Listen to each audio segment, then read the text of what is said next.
आप सभी का एस्ट्रो आइस इंडिया में स्वागत है।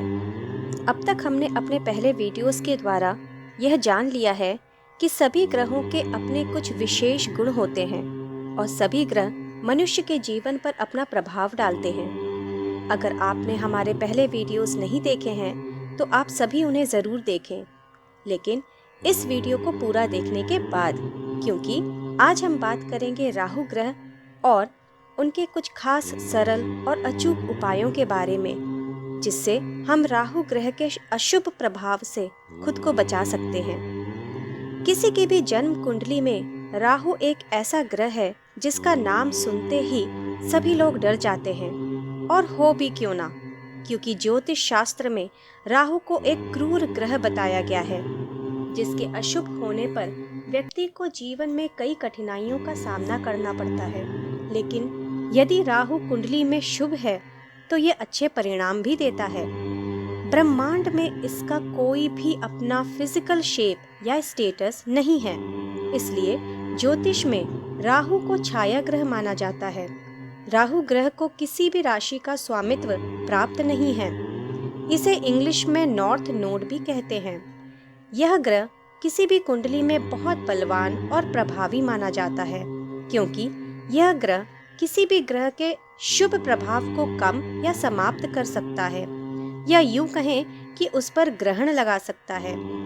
ज्योतिष में राहु ग्रह को कठोर वाणी, नेगेटिव थिंकिंग, ऑब्सेशन, चोरी, बुरे कर्म, जुआ, धूम्रपान, धार्मिक यात्राएं आदि का कारक कहा जाता है।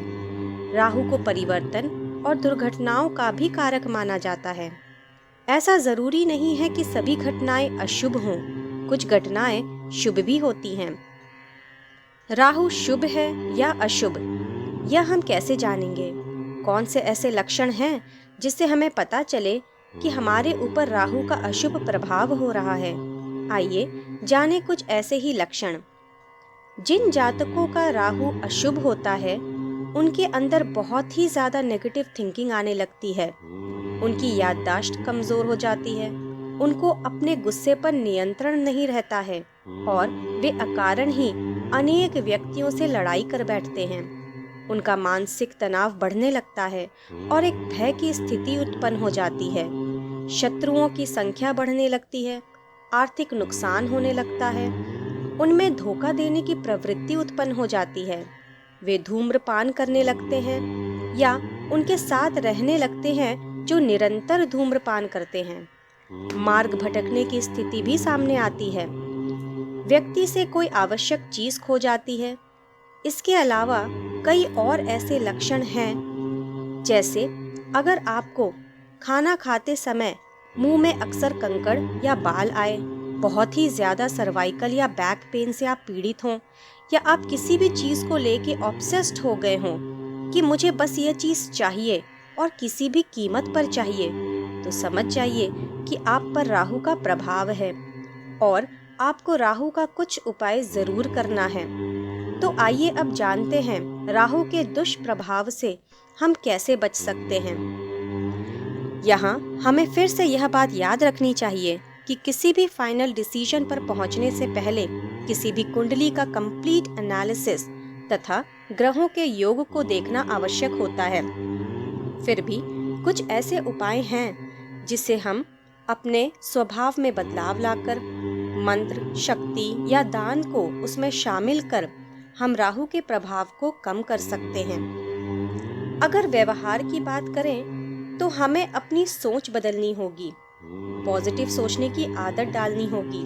किसी के ग्रोथ और सक्सेस को देखकर उससे जेलसी नहीं, बल्कि उसके खुशी में शामिल होना पड़ेगा। ना तो आप नेगेटिव बातें करें और ना ही नेगेटिव चीजें सोचें। इसके अलावा तामसिक आहार और मदिरा पान ना करें। अपने ससुराल पक्ष से संबंध अच्छे रखें। अब अगर दान, पूजा और मंत्र की बात करें तो पक्षियों को प्रतिदिन बाजरा खिलाएं। दुष्टों को नाश करने वाली माता दुर्गा के सामने रोज नियम से देसी घी का दीपक जलाएं और दुर्गा चालीसा का पाठ करें। शिवलिंग पर जलाभिषेक भी करें। कैसे करेंगे, आइए जानें। जल में गंगा जल और थोड़ी सी काली तिल मिला दें और फिर श्रद्धा भाव से शिवलिंग पर चढ़ा दें। इससे राहु दोष समाप्त होने लगेगा। साथ ही ओम राम राहवे नमः मंत्र का प्रतिदिन 108 बार जाप करें। इन सभी सरल और अचूक उपायों से हम राहु के अशुभ फल से अपने आप को बचा सकते हैं और उनके शुभ फल को प्राप्त कर सकते हैं। आज के लिए बस इतना ही। फिर मिलेंगे कुछ और नई जानकारियों के साथ। तब तक के लिए धन्यवाद।